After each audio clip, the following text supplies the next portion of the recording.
Secretariat, number 28, Kalawaja Street, Surulere, Lagos, as we party for the year. My name is Chifedero Bane, watching a Veromudo Igbo, the President General, Igbo speaking community in Lagos, on whose behalf I welcome all and sundry here present. I welcome you most sincerely to our fine time to honor our invitation for this press conference that it rests on our humble efforts.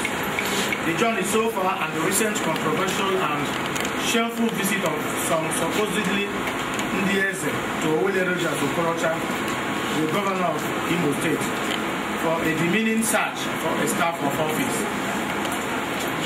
With this singular action, the affected Ezes have abdicated their Ezeship, and the Igbo-speaking community in Lagos State, the authentic and legal body that installed them, Eze hereby declares their stool vacant with immediate effect.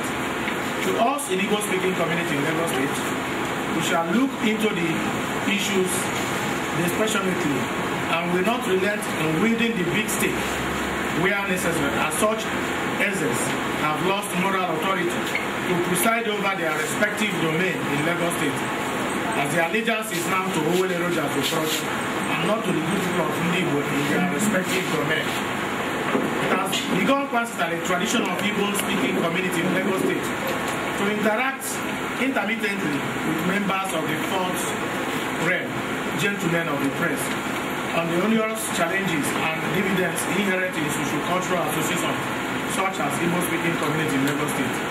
And this particular press conference will focus mainly on our humble achievements so far and the challenges ahead. On my assumption of duty some 3 years ago, as the President General of this association, precisely on the 4th of September 2010, I made a solemn promise to the good people of Igbo under the auspices of Igbo-speaking community of 1. A complete reconciliation and reintegration among warring factions, a robust welfare package as incentives for members, erection of a befitting Igbo secretariat in Lagos State. My emergence as the President General of Igbo-speaking community in Lagos State were anchored on this foremost report agenda.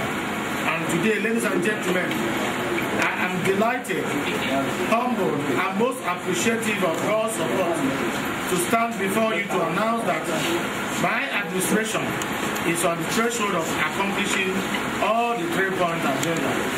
To God be the glory. We have brought all our members into one big family fold, and today we speak with one voice.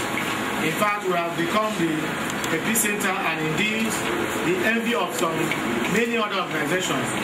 Igbo-speaking community in Lagos today has become a yardstick in measuring success among socio-cultural organizations, thanks to focused executive and committed followership. Secondly, our welfare package for both retiring and demised members is second to none among our contemporaries. And we are already consulting with mega insurance companies in order to strengthen our vision. Thirdly, I am most pleased to inform you here today that Igbo-speaking community in Lagos State has bought a land at Yisa Street, precisely number 11 Yisa Street in Ijesha, for erection of a befitting secretariat for our blossoming community. The approved land plan acquisition document in our name by the relevant Lagos State government authorities is already in our kit and available for your perusal. We have equally increased our annual events to 2, 1, Nnokondigo and Iriji respectively. We equally have an internal mechanism and interventionalist committee saddled with the responsibility of seeking redress where members' rights are violated by some government agencies, as is evidenced in our current dispute with LASMA authorities over the unfortunate death of one of our members in their custody, among others. We therefore call on all our members to be law-abiding at all times, with a firm promise to make stringent and concerted intervention where necessary. Finally, and at this prenatal period, and on behalf of Igbo-speaking community in Lagos State, I salute Igbo, most especially the darling members of Igbo-speaking community, and indeed our host community, for a very peaceful conviviality, wishing all and sundry a happy Christmas and prosperous New Year. Bon Chan Hotel, yours, the service of the Spirit. Chief of the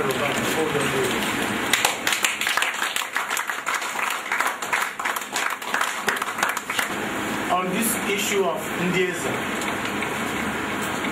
though it did not reflect in this my press address here, but as I speak with you, there is a matter, though it will be sub-judice to talk about it. We have warned Lagos State government when they took us to court on this issue, and the appeal is ongoing, so we will not comment about that.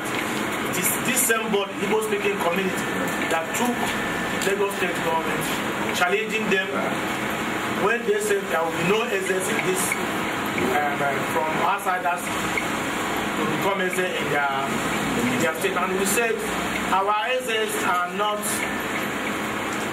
for you people, it's for our people. For instance, my children are had there, most of them have not gone home over 5-10 years ago. And how do they know our custom? It's when our Ises, like the last Saturday when our Ises had a fiesta for our tradition. My children went there and saw most of those things. And that's what we are talking about. We didn't come here to say we are removing the altars. We owe our allegiance to them. We pay our respect to them. We also, this our Ises here, they respect our Ises in the respective community where they come from. And it's one of our requisites before we were crowned. We go and get a letter from your traditional ruler at home that we are a committed member. So we are not outsiders. We are not outlaws. So let me stop at that, please. Okay, thank you very much. He has stated the more reason why we're here is some people are bastardizing the culture of Igbo, trading on Igbo. That's why the SS, in conjunction with Igbo-speaking community, are having this press conference. Therefore, I would like the chairman of the DSA to also say something. As a matter of fact, it's not easy for one man to promote one person as the culture of the man. It's the community, right from home. It's a community that brings somebody to make him as and we have that is kingmakers. That's the big for that. But in Lagos State here, one man is answering AC of Lagos State, which is not covered. Instead of the package where it belongs to, where we connect him as package. So what we are trying to say is that those people who claim to be Ezudo or something like that, I myself in my own community, HOs are where in my cabinet I have to Ezoma, I have all chieftaincy title. So what I mean is that those people who went to Rogers, Igbo State Governor, to Asa or Chendu or something like that, they are chieftaincy, they are chiefs. chiefs, they are not Eze at all. They have, because we Ezes know what we are facing. We still have our case with Lagos State in court. We have defeated them the first time. They went for appeal, which we are still on. But not January 15th. So them who went to Rogers to obtain either certificate or something else like that, they went for chieftaincy title, which everybody knows. They are not connected to Igbo, Lagos State, because the makers are here. The Igbo people doesn't know them. Thank you very much. Eze doesn't go begging, going to government. It is government that comes to Eze. It's an institution. Government comes and goes. I see the stool being ready for. That is what essence of what the chairman has just said. Comparing this Eze-ship something on somebody. Empowers us. Ohanese does not have any constitution that says they should crown Eze. That is number one. Number two, if you should talk about Eze in Lagos and they are going to Rogers without recourse to this this body, then something is wrong somewhere. That's a very serious omission. He gave them a staff of office. I'm now asking you, let me ask you this question now. Would there be, as Rogers has given them staff of office, would they pay allegiance to Rogers in Owerri or Igbo speaking here in Lagos or Fasola? Let me hear from you. That's why I'm saying that it's something that you people will settle and make everywhere.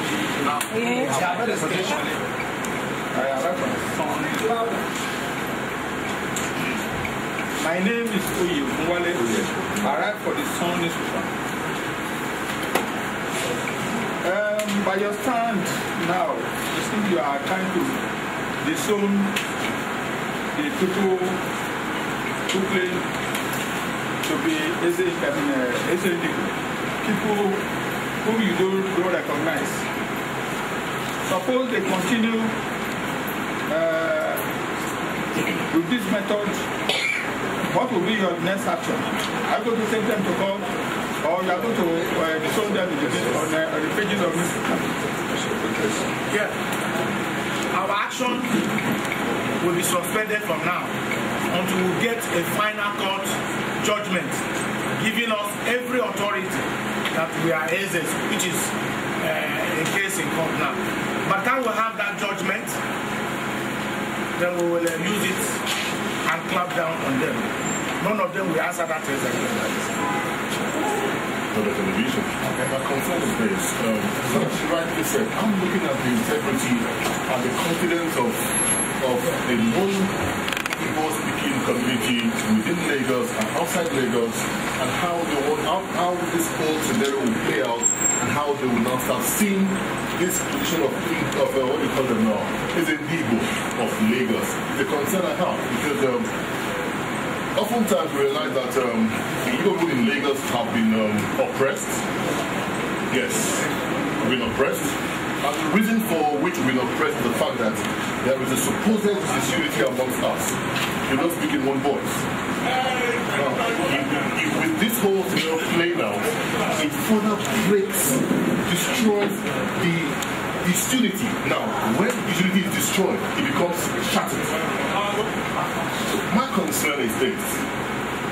Okay, even the question, let me ask a question. Have we called these people that we are disowning today, have we called them to hear their side of this story? How have they responded to our calls if we call them? Let me start by telling you that when I assumed office as the President General, we had the Ezudos, which is these people now. They were all crowned by Eze. Ordinarily, luckily enough, you are an Igbo man. In our Igbo setting, which is what we are imitating here, an Eze does not crown an Eze. But we say, let us allow the sleeping dog to lie. Since they've started answering me, I say, all of you come together. I have called for this meeting. In fact, we are at the verge of merging until we lost our very humble brother. May he so rest in peace. Ezabiam. We held Mr. Lat by May in Munshi. on this very important issue. She was present at our meeting. We agreed to set out a committee from Igbo and Igbo for this wonderful merger, and to prevent Ohazunike from going on to ground. That is not his duty, it's the community. But along the line now, they went to this way. No recourse to me. We are the only institution permitted by this. Nobody called me, nobody told me. In all effort I've made to bring peace, the much peace you are talking about, I have done this peace so much that even some people are accusing me of compromise. I say yes. When once you are looking for peace, there must be compromise. I have given so much that they think they will not, we are Mr. Nobody. And yet they don't have any constitutional authority backing them in whatever thing they are doing. Igbo speaking is the authority. That's the truth. We have a constitution that empowers us to crown these people. I say, all of you come together and work as a team. I even advise them, say, look, don't answer Ezudo. How can a man make you Ezudo, make himself Ezibo? That is the name with which he sends you people away. Say, all of you should answer Ezibo. And they all agreed. We'll be meeting all of a sudden. They left me. They've been doing their meetings, doing all their meetings the way they like. Even yesterday, they held meeting in Ikeja. Nobody called me, I had it. When they went to Rogers, there was no recourse to me or to anybody from this body. Nobody said, come, this is what we have, this is what we intend to do. And we can't continue this way. We can't continue to look for peace only from one side alone. The other people are seeing themselves as superior to us and we are inferior. We say, let us call it a bluff. So that is the case. Ohazurike. And he calls them by name Ezudo. And Ohazurike started crowning them when we might have crowned all our ancestors. Where would they be operating? They operate in the local governments. In Lagos State? In Lagos State, not in their state authority. From the other group, and Ezudo went to the Oba of Mushi and told him, Oba of Shomolu, claimed he's a chief, he's not a... He told the Oba that he's a chief, that he's not an Eze, that somebody is parading himself as an Eze, and he wants to do his New Year festival, that they should not do it. The Oba went as far as going to the army to stop that event. And they all pretended as if they didn't know what was happening. When I called on the attention of their leadership, they said they will look into it. And as I speak to you, nobody looked into that matter. If they get to the Obas, they tell them they are chiefs. Those people who claim to be Eze. That is, I'm talking about us now. Those who claim to be Eze. But when it's in Igbo circle, they say we are the Eze. That is what is playing out. And we can't continue to leave this way. It's never done. And let me tell you, the last leadership of Ohanese before the new election, I've worked so closely with him on this issue. And even, yes, that's a new leadership now by Barrister Omugalo. We are also meeting on this very important issue. But nobody can just go leave Lagos and go to where and get a staff of office on behalf of us they are living here. It's an aberration. Okay, so those people are not agents. That is number one. They have sold their birthright here. We did not say they were not agents here. You can't be an agent in Lagos and go to Owerri to obtain staff of office. That is the issue. In brief, in Igbo land, no one has power to crown any of this in Igbo land. Number one, it's important to hear. Number two, if you are here and you are asking us under this community, we tell the under this man, what is a fake essence.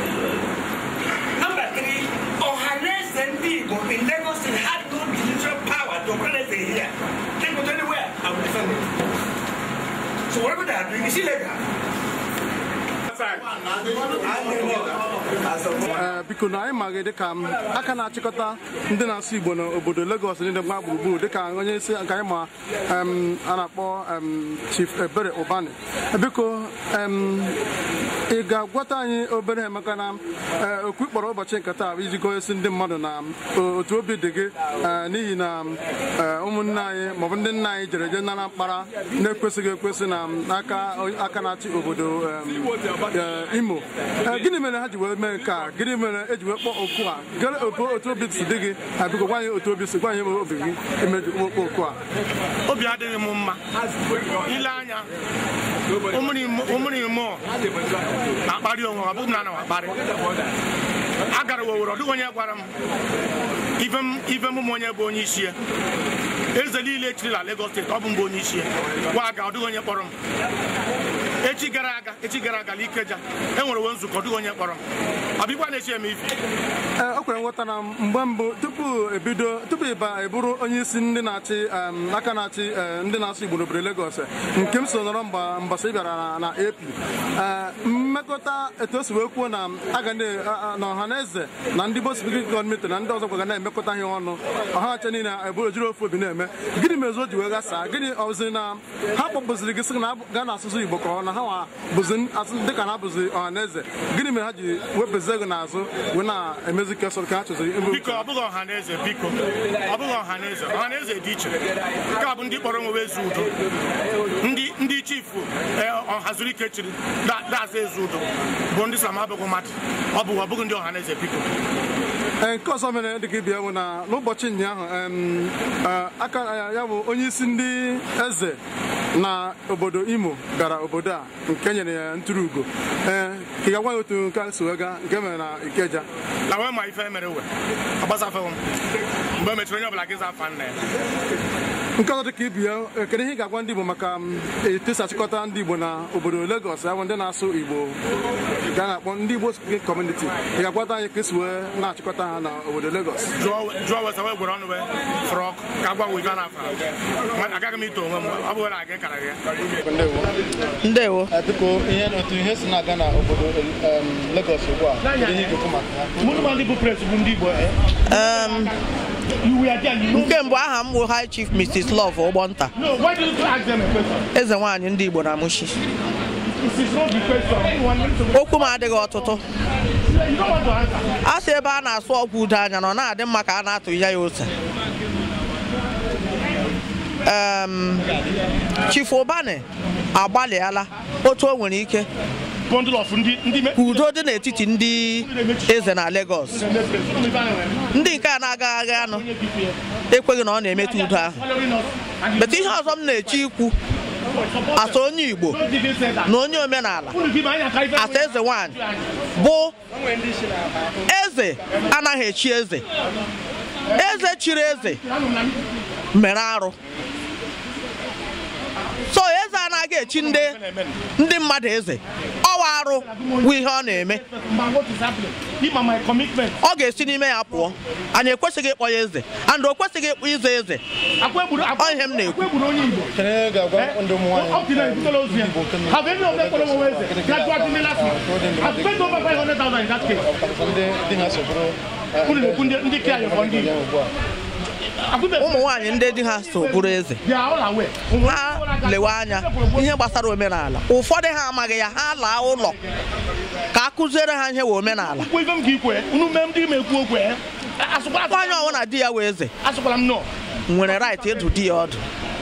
Ya pụọ ya legharịa anya mana otu esi eme ihe n'usoro na omenala ndị Igbo.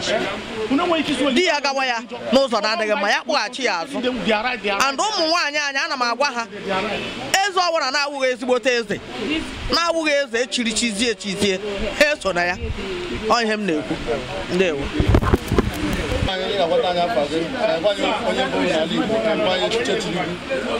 N'ala Igbo gọ na Lagos here. Eze Dr. Martin Sokoro is my name. Abụ m onye asa Obrele in Osun local government, Imo State.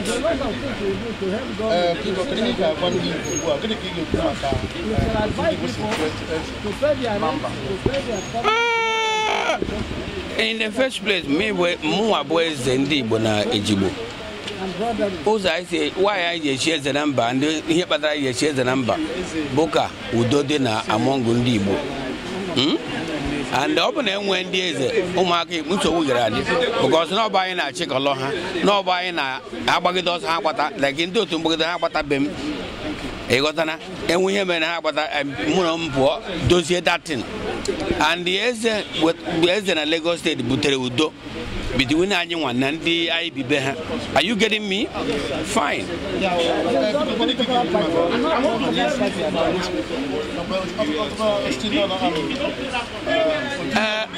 One year against any of them.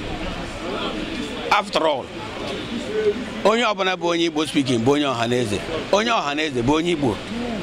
Maka ihe ndị Igbo nwe ọhaneze bụ Igbo speaking. Igbo speaking bụ ọhaneze. Anyị na-anụba bụ otu ọfọ ndị Igbo na Lagos. Ịkpọkwara anyị abụghị ọfọ ọzọ maka na ịbụ nna ji ọfọ ndị Igbo niile n'obodo Lagos bụ nwaanyị ahụ ezigbo afọ gị ahụ ọzọ ma gwakwa anyị otu ndị Igbo si na-ebi na obodo Lagos. Ndị Igbo bi na Lagos ahụkwa na niile ndị Igbo na ndị nke Yoruba na ndị ọbụla anyị bi n'udo.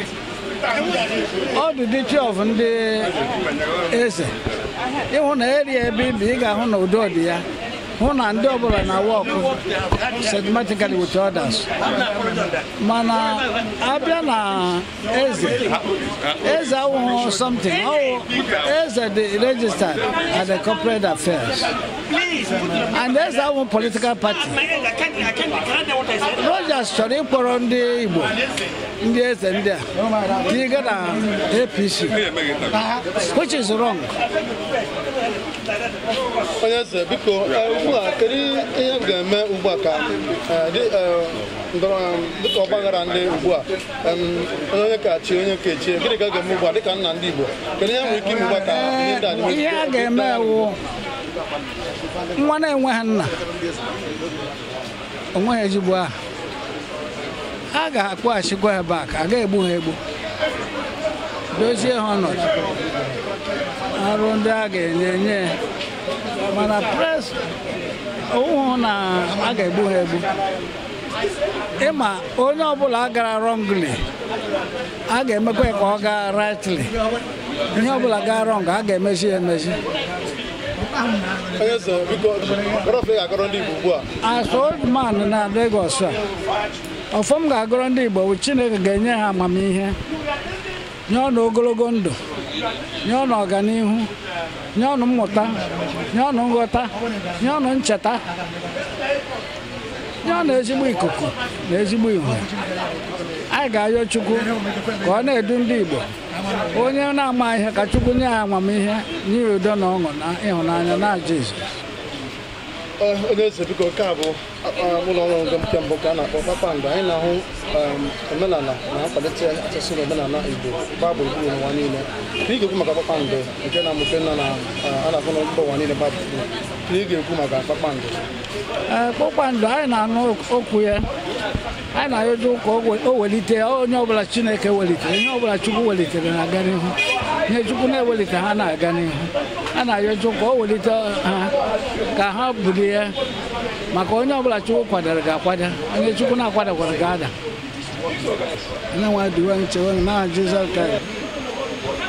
Onye na-anụ olu ya wụ His Royal Highness Eze Levinus Chimezie enwere mmadụ eze ndị Igbo na gbogbo baiku na Ikorodu Chikwuremechi na Igbo as Agụdị Ndụ nke mbụ na Obo Ụmụagụ Obo in Imo State. So wụkwa the Boba Shega of Igbo land in Ikorodu echiri m ọchịchị ebe a na ala Yoruba here as the Boba Shega of Igbo land. N'eziokwu echichi eze ndị Igbo ebe agbala anyị azịrịza and o sokwe n'aka ndị si ha wezi Igbo Lagos like Ọhazurike and Nwachukwu eze Nwachukwu all these two Ezes say aweze ndị Igbo na Lagos one day cause confusion na ihe gbasara echichi ezi Igbo adịghị onye na-ekwe alọtụrụ ibia ọhazuru ike ga-asị na ya nwa wezi Igbo Lagos Nwachukwu ga-asị ya wezi Igbo Lagos and ha pụọ ha na-echi ezi udo ọhazuru ike na-echi ezi udo na palace ya ha pụta ha na-asị onye eze then Nwachukwu na-echikwe ndị mmadụ na palace ya sị ya na-echi ha eze Igbo so ihe ndị ahụ ihe na-akọ ọsọ problem yes ọ ya ka m na-eme ka ịghọta na ha sị na ọhazuru ike eze mkpume na-asị na ya awụ eze Igbo Lagos steeti Nwachukwu eze Dr. Nwachukwu sikwa na ya awụkwa eze Igbo Lagos steeti so these two people ha were political Lagos state politics were bata into echirimeze na Lagos a also na ihe mebisege ebe a so nwee two fraction ọnwa gara aga Rochas Okorocha wụ the governor Imo State kpọrọ ndị eze udo niile echiri na mba in diaspora sị ha bịa ka onye ha staff of office and nye ha certificate of recognition so some other Ezes from Nwachukwu this thing was in that Oku Rochas Okorocha kpọrọ so ihe ha mere ebe aha onye mere ni change aha ezi Igbo anyị chiri echi na mba in diaspora as ọchị Igbo na nke Cletus Ilomanya wụkwa the former chairman council of ndị eze na South East apụtakwa change eki ya to eze ndị ndu ndị Igbo na mba so all these things wụcha ihe na-emebi this ndị dị qualify ichi eze na this other Igbo speaking community who a registered entity who ndị dị qualify ichi eze in this and ọhaneze ndị Igbo na this dịkwa qualify ichi eze so an individual dịka otu ọhazuru ike and Nwachukwu ji na-aga echi ndị mmadụ na-akpọpụtara ndị Igbo speaking ma ndị ọhaneze si na ha echiela eze and ha na-abịa akọsụ confusion ahụ m eze Dialakwe eze Timba Dialakwe eze Igbo nke Etiọsa ụkwale chairman na-elekọta ndị eze anyị na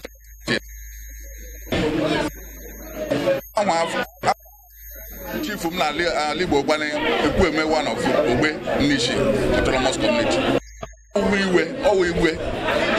iwe lọnụ ma ihe mere anyị kpọọ unu kunu bịa akwụkwọ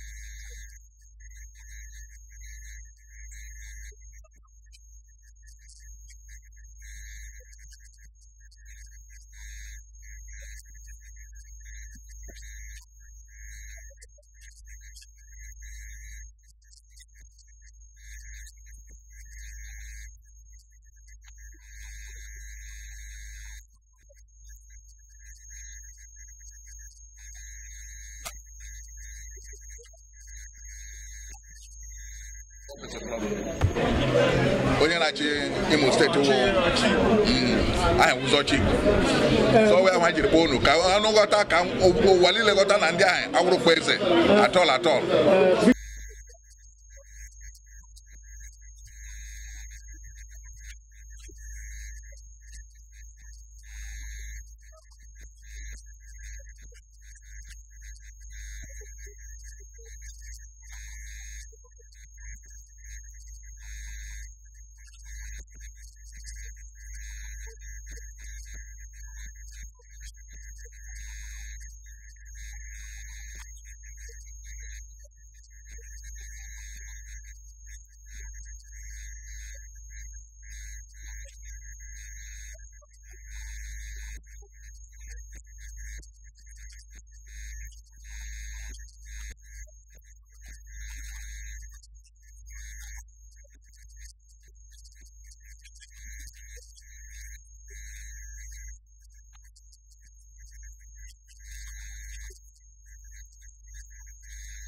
ka m abụ m onye Imo steeti.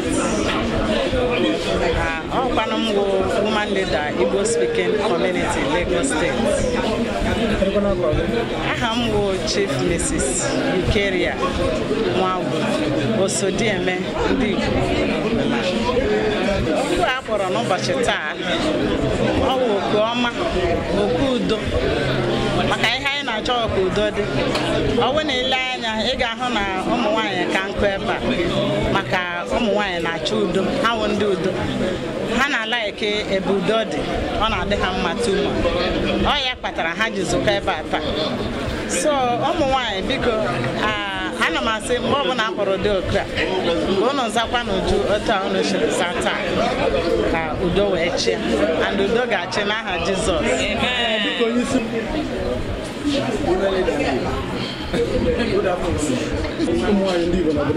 Aha m bụ Nweze onye ọka mmụta Andy Moore Ezejuoha.